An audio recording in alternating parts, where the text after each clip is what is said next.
बच्चों, कैसे हो आप लोग। आज के क्लास 10th फिजिक्स के इस वीडियो में हम लोग पिछले वीडियो से आगे का पढ़ेंगे। आइए देखते हैं।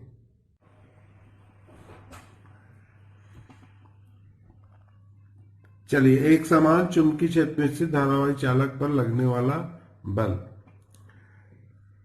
तो इसको जानने से पहले हम फ्लेमिंग के बाएं हाथ का नियम देख लेते हैं और फ्लेमिंग का दाएं हाथ का नियम क्या है। तो फ्लेमिंग के बाएं हाथ के नियम के द्वारा हम क्या ज्ञात करते हैं, चालक पर, जो चुंबकीय क्षेत्र पर स्थित चालक है, उस पर लगने वाला बल की दिशा ज्ञात करते हैं।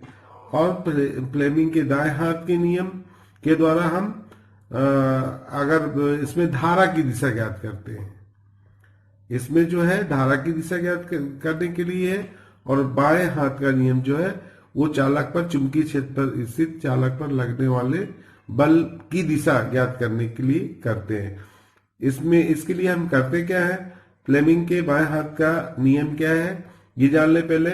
यदि हम अपने बाएं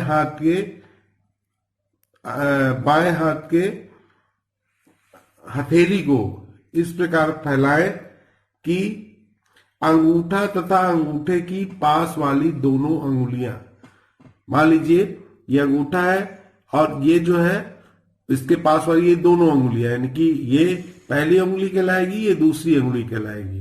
तो यदि जो है पहली अंगुली अर्थात ये अंगूठे के बगल में जो ये पहली अंगुली चुंबकीय क्षेत्र की दिशा को प्रदर्शित करे और ये जो अंगुली है ये एक दूसरे के लंबवत होना चाहिए, ये तीनों उंगलियां एक दूसरे के लंबवत है, और ये जो है ये किसको प्रदर्शित करे, ये उंगली जो है धारा की दिशा को प्रदर्शित करे। तो अंगूठा जो है चालक पर लगने वाले बल की दिशा को प्रदर्शित करेगा। फिर से देख लीजिए इसको एक बार कि यदि हम अपने बाएं हाथ की जो अंगुलियां हैं, अंगूठे की पास वाली दोनों अंगुलियों तथा अंगूठे को परस्पर एक दूसरे के लंबवत फैला दें, तो यदि जो है ये जो पहली अंगुली है ये जो है अगर जो है चुंबकीय क्षेत्र की दिशा को प्रदर्शित करती है और ये अंगुली धारा की दिशा को प्रदर्शित करती है, तो ये जो अंगूठा होगा वो चालक पर लगने वाले बल की दिशा को प्रदर्शित करेगा। तो इस प्रकार हम चालक पर लगने वाले बल की दिशा ज्ञात कर लेते हैं। फ्लेमिंग के दाएं हाथ का नियम क्या है, इसमें यदि हम अपने दाएं हाथ के अंगूठे तथा अंगूठे की पास वाली दोनों अंगुलियों को फिर उसी तरह, मतलब दोनों अंगुलियों को परस्पर एक दूसरे के लंबवत फैलाए, यदि इसमें जो है इसके द्वारा हम धारा की दिशा ज्ञात करते हैं, तो हम ये कह सकते हैं कि यदि जो है ये जो पहली अंगुली है चुंबकीय क्षेत्र की दिशा को प्रदर्शित करे और ये अंगूठा चालक पर लगने वाले बल की दिशा को प्रदर्शित करे, तो ये अंगुली जो दूसरी अंगुली है वो धारा की दिशा को प्रदर्शित करती है। तो ये फ्लेमिंग के दाएं हाथ का नियम है। ये मैंने जो चीज आपको समझाई थी वो लिख भी दी है, फ्लेमिंग के बाएं हाथ का नियम और फ्लेमिंग के दाएं हाथ का नियम। यदि हम बाएं हाथ के अंगूठे तथा पास की दोनों अंगुलियों को इस प्रकार फैलाएं कि वो तीनों एक दूसरे के लंबवत हो, यदि पहली अंगुली चुंबकीय क्षेत्र की दिशा को प्रदर्शित तथा दूसरी अंगुली धारा की दिशा को प्रदर्शित करे, तो अंगूठा चालक में लगने वाले बल की दिशा को प्रदर्शित करता है। इसके फ्लेमिंग के दाएं हाथ का नियम, इन्हें अपने दाएं हाथ के अंगूठा तथा उसके पास वाली अंगुली तथा बीच वाली अंगुली तीनों को तीनों को एक दूसरे के लंबवत फैलाए। तो इस स्थिति में अंगूठा चालक की गति की दिशा को प्रदर्शित करेगा, अंगूठे के पास वाली अंगुली चुंबकीय क्षेत्र की दिशा को प्रदर्शित करेगी तथा बीच वाली अंगुली धारा की दिशा को प्रदर्शित करेगी। अब ये देख लेते हैं एक समान चुंबकीय क्षेत्र में स्थित धारावाही चालक पर लगने वाला बल। तो मान लीजिए हमने एक समान चुंबकीय क्षेत्र दिखा दिया,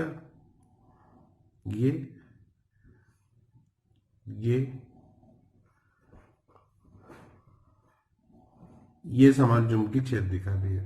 इस पर हम कोई एक चालक ले लें मान लीजिए ये हमने एक चालक दिखा दिया, इस चालक की लंबाई मान लीजिए, इस चालक की लंबाई हमने दिखा दिया यल, यल ले लिया। इस चालक में आई एम्पियर धारा बह रही है, आई एम्पियर की धारा बह रही, और ये चुंबकीय क्षेत्र बी दिखा दिया, इस चुंबकीय क्षेत्र को हमने बी दिखा दिया। इसमें आई एम्पियर की धारा बह रही है। मान लीजिए चालक जो है चुंबकीय क्षेत्र से, चालक में जो धारा बह रही है वो चुंबकीय क्षेत्र, बहने वाली धारा चुंबकीय क्षेत्र से थीटा थीटा कोण बना रही है। तो यदि चालक में, भैया चालक में धारा तो बह रही है, तो इस पर एक बल लगेगा। वो बल किन किन बातों पर निर्भर करता है तो वो देख लेते हैं। यफ सबसे पहला डाल दे रहे, यफ प्रोपोर्शनल आई, ये लिख दिया हमने। यानी कि अगर जो है धारा मान लीजिए पहले 2 एम्पियर की बह रही है, मान लीजिए इसको 5 एम्पियर कर देंगे तो पहले की तुलना में ज्यादा बल लगेगा। तो यह प्रोपोर्शनल आई, अर्थात अगर धारा की प्रबलता अधिक होगी तो लगने वाला बल भी अधिक होगा, अगर प्रबलता कम होगी तो लगने वाला बल भी कम होगा। तो हम ये लिख सकते हैं यह प्रोपोर्शनल आई। दूसरा हो जाएगा यह प्रोपोर्शनल, अब यल लंबाई, दूसरा ये लिख सकते हैं। अब इसको भी समझ लेते हैं कि जो लगने वाला बल है वो लंबाई के अनुपाती होता है। इसका मतलब अगर चालक कम लंबाई का है तो उस पर लगने वाला बल भी कम होगा, अगर ज्यादा लंबाई का है तो उस पर लगने वाला बल अधिक होगा। तीसरा हो गया यह प्रोपोर्शनल, अब हम ये लिख सकते हैं बी, अगर चुंबकीय क्षेत्र के चुंबकीय क्षेत्र प्रबल है तो लगने वाला बल भी प्रबल होगा। इसकी अगर मान लीजिए इसका मान कम है तो बल भी कम लगेगा। तो यह प्रोपोर्शनल बी हम कर सकते हैं। और चौथा जो है हम ये दिखा सकते हैं यह प्रोपोर्शनल, अब देखिए ये जो झुकाव है इस पर निर्भर करता है, जो उत्पन्न बल है इस पर भी डिपेंड करता है। अगर ये अधिक होगा तो जो बल लगेगा वो भी अधिक होगा। तो हम लिख सकते हैं प्रोपोर्शनल। अब यहां लिखेंगे साइन थीटा, मान लीजिए कोण थीटा है तो साइन, यह प्रोपोर्शनल साइन थीटा दिखाइएगा। तो ये हो जाएगा चौथा। अब इन समीकरणों को मिला दें, समीकरण 1, 2, 3 व 4 से हम क्या लिख सकते हैं, यह प्रोपोर्शनल आई बी यल साइन थीटा, ये दिखा देंगे। अगर प्रोपोर्शनल चिन्ह हटाते हैं तो एक नियतांक आएगा, तो यह फिजिकल टू लिख दें के आई बी यल साइन थीटा। यदि k इक्वल टू 1 लिख दें, k का मान ऐसा मान लें कि k का मान 1 है, तो k का मान 1 हो तो यह बराबर हो जाएगा आपका आई बी यल साइन थीटा, ये हो जाएगा। यानी कि जो चुंबकीय क्षेत्र में अगर कोई धारावाहिक चालक रखा है तो उस पर लगने वाला बल हो जाएगा यह प्रोपोर्शनल आई बी एल साइन थीटा, इसके तुल्य होगा। अब इसके अनुसार हम दो चीजें और देख सकते हैं।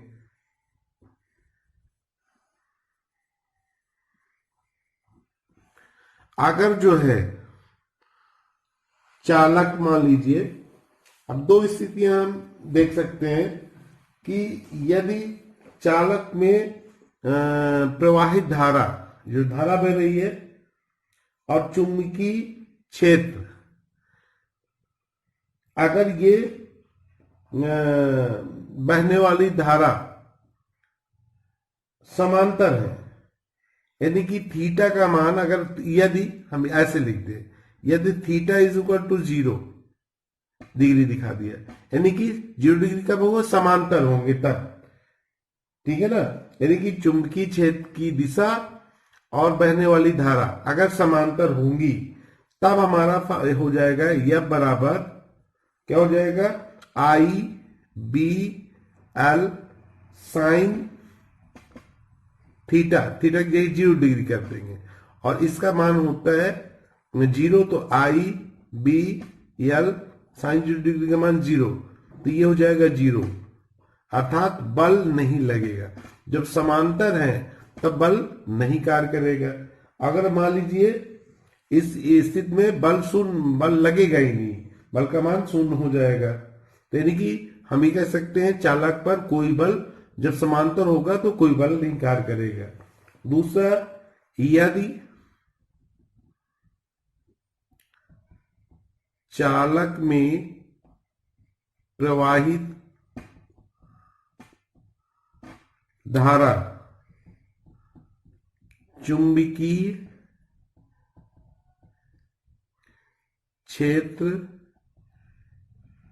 के लंबवत हो,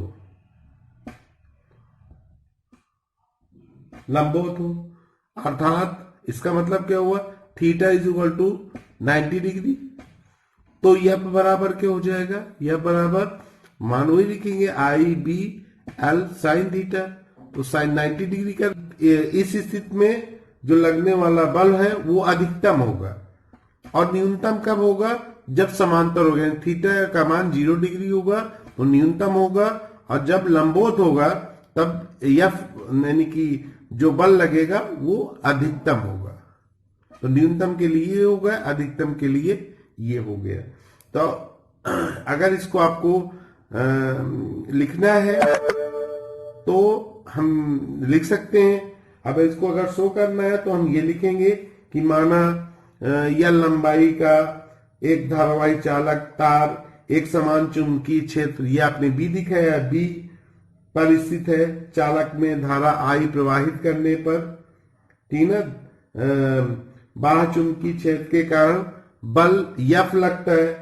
अब अगर बल यहां हम दिखाना चाहें, अगर बल की दिशा दिखाना है तो आप दिखा सकते हैं, यहां F ऐसे दिखा देंगे, F लगता है।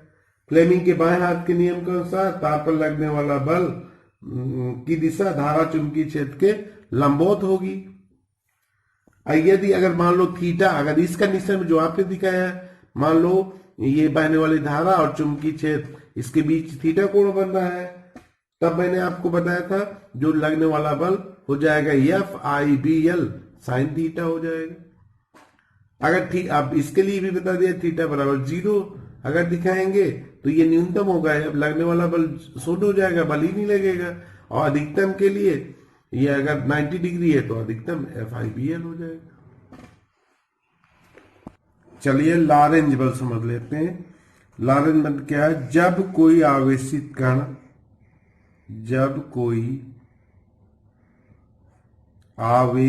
कण किसी चुंबकीय क्षेत्र में गति करता है तो कण पर एक बल आरोपित हो जाता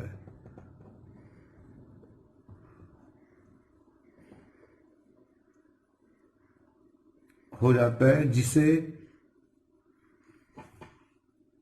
लॉरेंज बल कहते हैं। लॉरेंज बल कहते हैं। कभी कभी लॉरेंज बल की परिभाषा पूछ लेता है तो हम ये लिख देंगे, ठीक है ना। इस बल की दिशा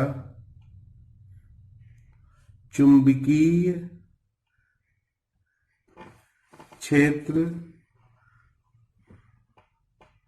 तथा कण की गति की दिशा दोनों के लंबवत होगी। दिशा दोनों के लंबवत होगी। लंबवत होती है लिख दें, होती है, ये लिख देंगे। अब देखिए, मान लीजिए, माना एक कण, यहां लिख दे रहे हैं, माना एक कण जिस पर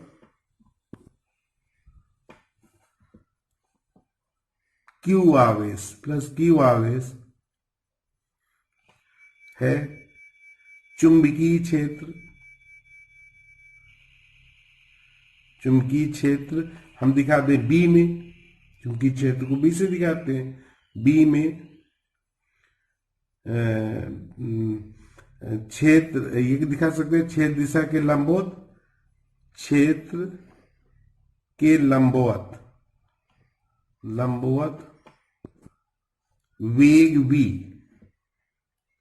v से गतिमान है, तो इस पर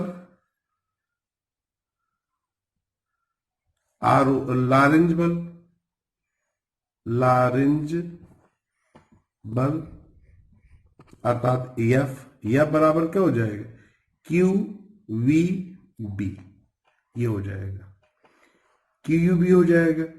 अब इसी में अगर चुंबकीय क्षेत्र की दिशा के लंबवत न होकर थीटा कोण बना ले, तब क्या हो जाएगा, यह बराबर हो जाएगा QVB साइन थीटा।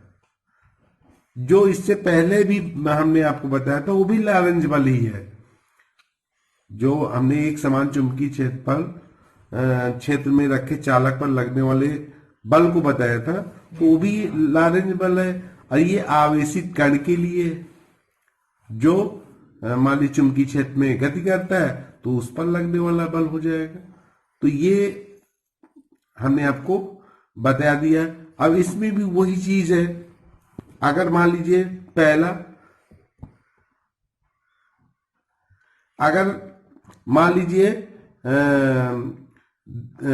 जो आवेशित कण की दिशा चुंबकीय क्षेत्र B की दिशा के लंबवत न होकर थीटा कोण बनाए, तब तो ये हो जाएगा QB साइन थीटा हो जाएगा।